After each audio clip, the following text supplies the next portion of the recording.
Liam was the believing type, but even more so than your average third grader. Most kids his age believed in Santa Claus and the Easter Bunny, but Liam found those tales foolish and irrelevant. Fictional characters conjured up to draw young hearts and minds into holidays. Liam surmised that his faith could only lie with a single idol.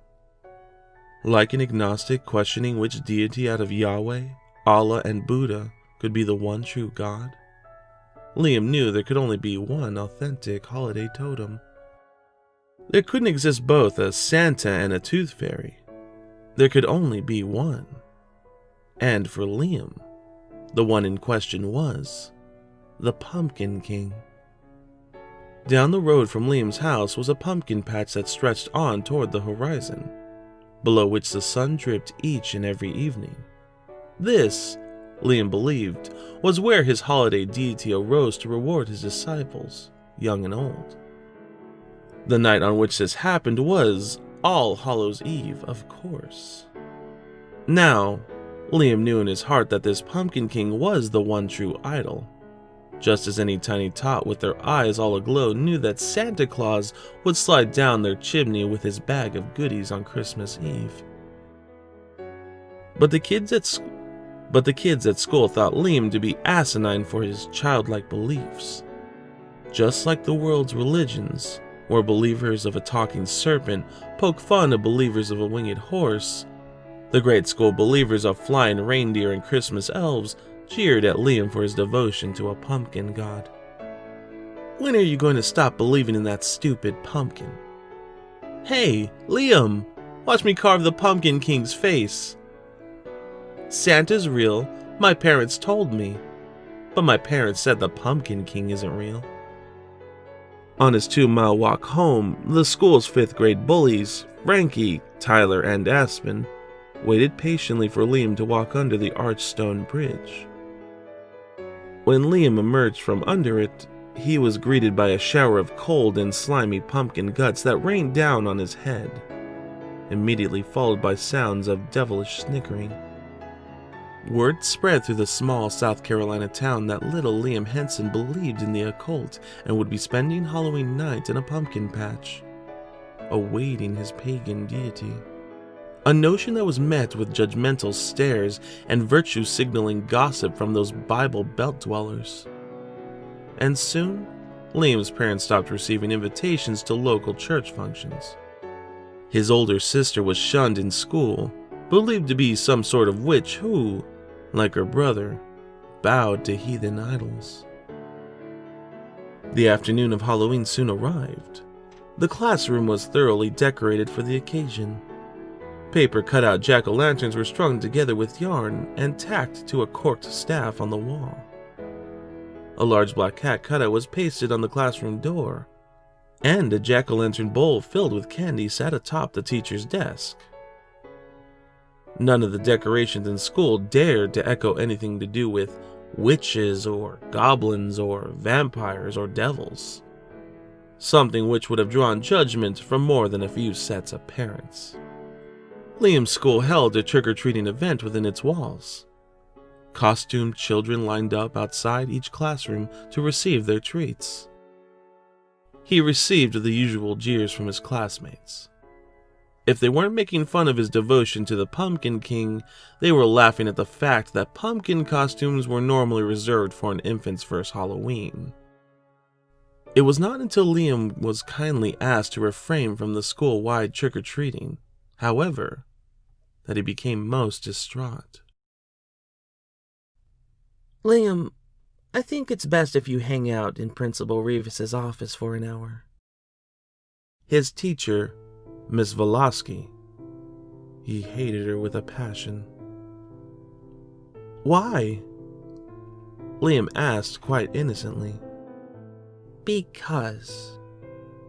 Liam hated her for that. The way she never gave a real answer. She acted as if she was the all-powerful overlord upon which the righteousness of rules rested. But she was only part of the problem. The bigger issue was that Liam was a believer among non-believers, at least when it came to his Pumpkin King. These Bible thumpers just wouldn't have it. The Easter Bunny and Santa Claus were fine to them. They were the mascots for Christian holidays, and were thus virtuous and pure. To them, the Pumpkin King was equal in nature to the god Pan, upon which their Satan character's appearance was based. And so Liam sat and seethed and stewed in the principal's office. Principal Revis offered him candy from the bowl on his desk. As Liam pathetically chewed on a piece of caramel, he thought of how much better the other kids had it in terms of quality and quantity of candy. It made his blood boil to think of it, of how those commonplace zombies were rewarded for their lack of original thinking. Excuse me. I hope I'm not interrupting anything. Miss B, the school counselor, entered the room with a firm knock on the already open door. Not at all, Principal Revis replied. Have a seat. Oh God. Liam knew what this meant. Miss B was about to counsel him. Even at his age, Liam thought it to be a useless position that could be handled by anyone and everyone. Miss B sat across from Liam, next to Principal Revis. As Miss B adjusted her hair, Liam caught Revis's eyes wandering down toward her tights-covered legs. Such hypocrisy. Now, Liam, said Miss B in her thick southern accent, talking to Liam in a most passively degrading manner. We wanted to talk to you today about certain things you've been saying around school.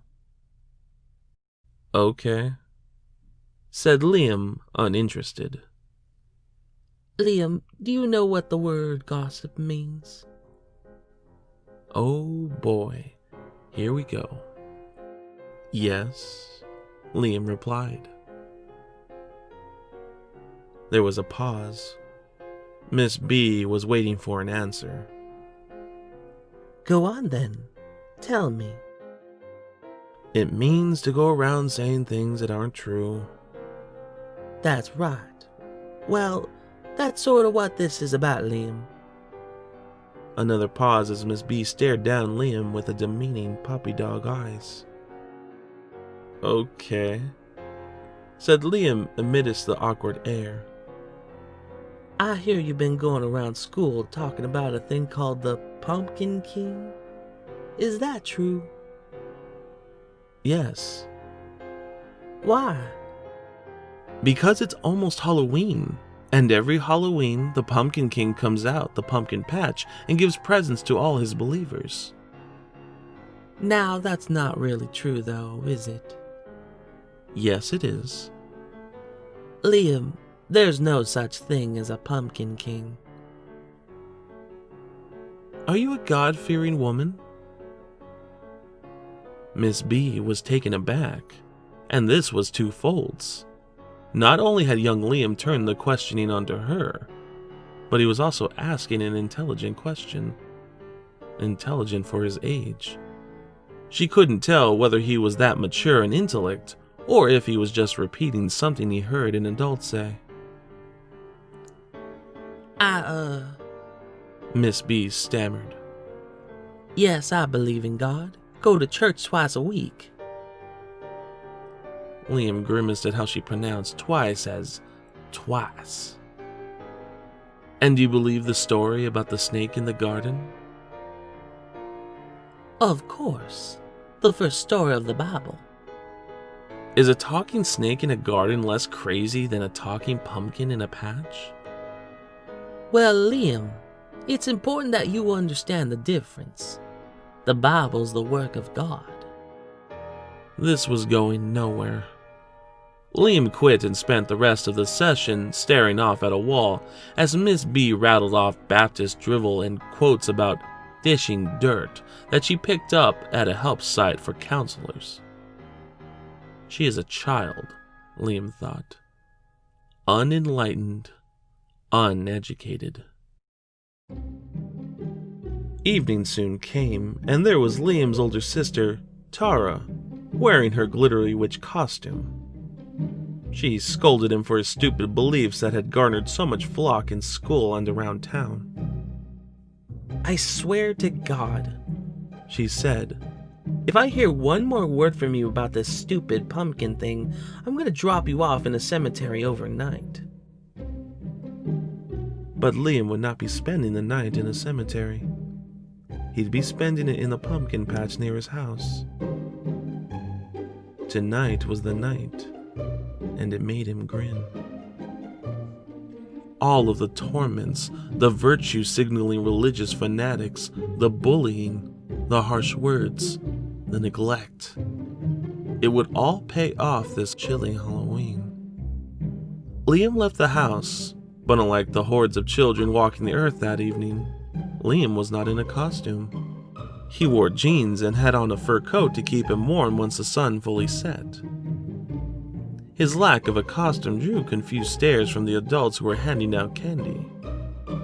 The other children were too busy gobbling down chocolate to notice. Liam cut through several yards as he made his way to the patch. If he hurried, he'd be able to catch that reddish-orange sunset in its full glory. As he walked among swirling hordes of dead autumn leaves, he saw something out of the corner of his eye that he hoped was just his imagination. But it wasn't. He saw them clear as day. Frankie, Tyler, and Aspen, the three bullies, were standing on the side of someone's house. And they saw Liam, too, who was obviously walking off towards the pumpkin patch. In this moment, Liam wished he hadn't run off at the mouth so much about the Pumpkin King. The three bullies seemed to freeze in place as their hawk-like eyes tracked Liam's every step. "Going to see the Pumpkin Man?" one of them shouted. Liam wasn't sure which one. This was bad. They surely wouldn't pass up a chance to get Liam alone in a pumpkin patch. Liam began to picture his head covered in pumpkin guts again. Liam kept walking, avoiding eye contact with his three tormentors. He could still feel the weight of their eyeballs against his back, but he didn't dare look back, as it may have further provoked them. Liam arrived in the pumpkin patch at the exact time he'd hoped. The sun was halfway below the horizon, and it gleamed a reddish glow that turned the sky around it pink. Liam perched atop a massive pumpkin and watched the sunset. Before he knew it, the sun was gone, giving way to a starry night sky that was complete with a bright orange harvest moon. The air was chilly now, and Liam's teeth slightly chattered as the wind glided over the back of his neck. The occasional sound of a solitary, wind-blown leaf bouncing off a nearby pumpkin would fill Liam with a small sense of hope. Each time it happened, he yearned that the sound was produced by the Pumpkin King's arrival. Still, Liam did have some current satisfaction at the fact that the three bullies hadn't shown up to torment him. At least not yet. Nevertheless, Liam kept his eyes peeled for the fiends. The moon soon ascended to its peak in the sky. It must have been about 8 o'clock by now, and the trick-or-treaters were likely heading inside. Typical of a Halloween night that fell on a weekday. But Liam was still out under the night sky. He was a patient boy, and he'd wait until his idol showed up. Rustling in the foliage nearby alerted Liam. He sat up and listened. The rustling sound was not far off. Was this the Pumpkin King? Liam surely hoped. Boom! Liam nearly fell off the pumpkin he was sitting on. Just as he feared, Frankie, Tyler, and Aspen had reared their fiendish faces in his pumpkin patch. "Has the Pumpkin King showed up yet?" Frankie jeered. He was the ringleader, and right now he looked especially out for blood. Each of the three brutes held massive bags of candy, probably stolen off some younger kids. "No comment?" Frankie persisted. "Bite me," said Liam. And in this moment, it was as if a bomb had detonated. Liam wasn't entirely sure if what he thought had actually exited his mouth. It was clear from the astounded faces around him that he indeed said it. "What did you just say?" said Aspen. Liam took a deep breath. "I said..." Liam could not believe this was coming out of his mouth. "Bite me." Frankie snorted out a menacing laugh. "Wow. Even after all this time, you still don't get it. What are we gonna do with him?" Tyler sneered. Frankie pondered. Liam sat atop the pumpkin, trying to look as calm as possible. His fingers nervously twitched by his side, and he had hoped they didn't see.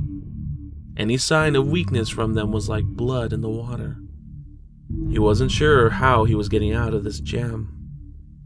"I know." The words alone uttered from Frankie's mouth sent chills through Liam's entire body. "He likes pumpkins so much. Let's stuff him inside that one. Grab him." Before Liam could budge, Tyler and Aspen gripped his arms tight and yanked him off the pumpkin.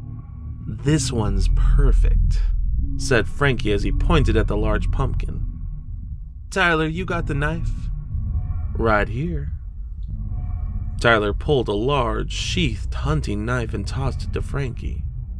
Frankie pulled the knife out of the sheath as if he were some middle-aged swordsman, grinning wildly. "Perfect," Frankie exclaimed as he approached the large pumpkin. "Move." Frankie waved his hands wildly. Like houseflies, Tyler and Aspen parted from the large pumpkin, Liam in hand. Frankie knelt down in front of the massive pumpkin and viciously struck the knife into its belly, ripping a gash right down the middle. The manner in which he stabbed it would cause one to imagine Frankie as a future serial killer.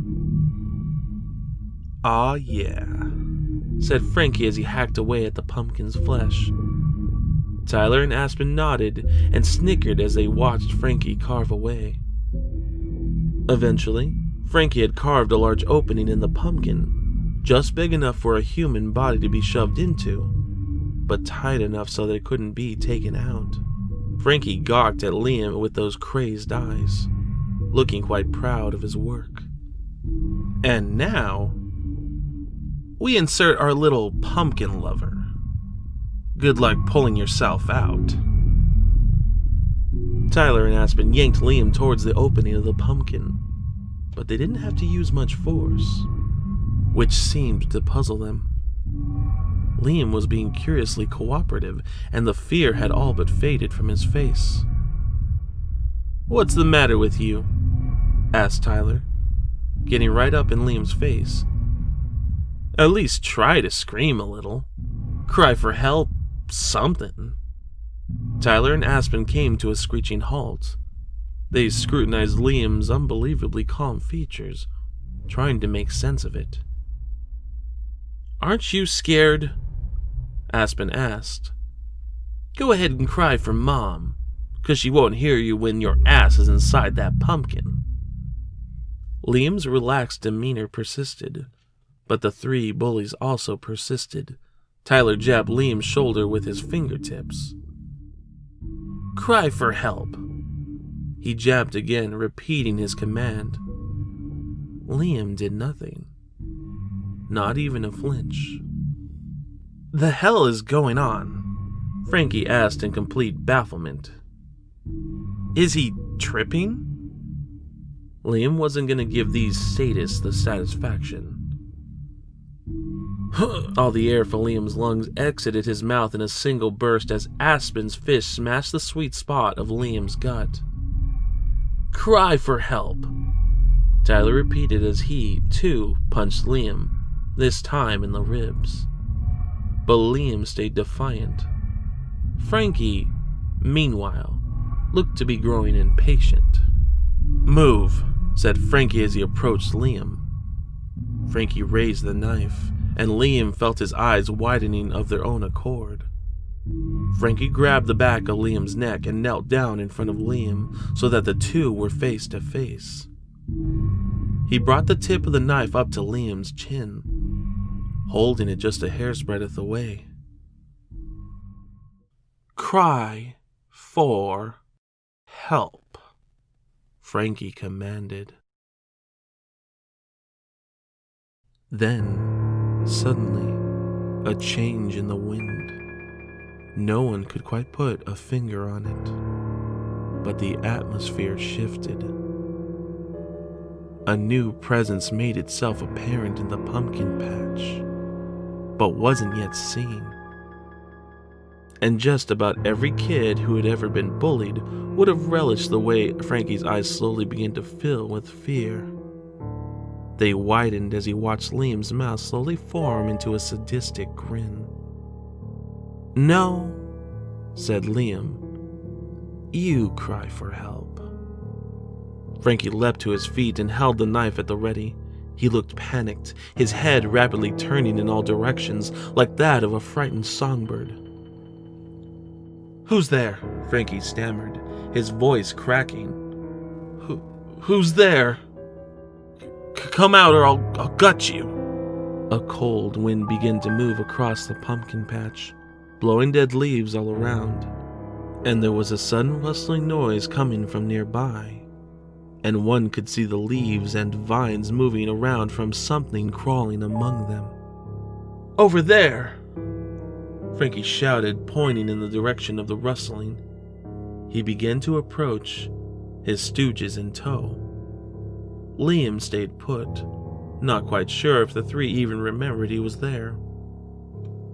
The three bullies then came to a screeching halt, the blood in their veins running wintry.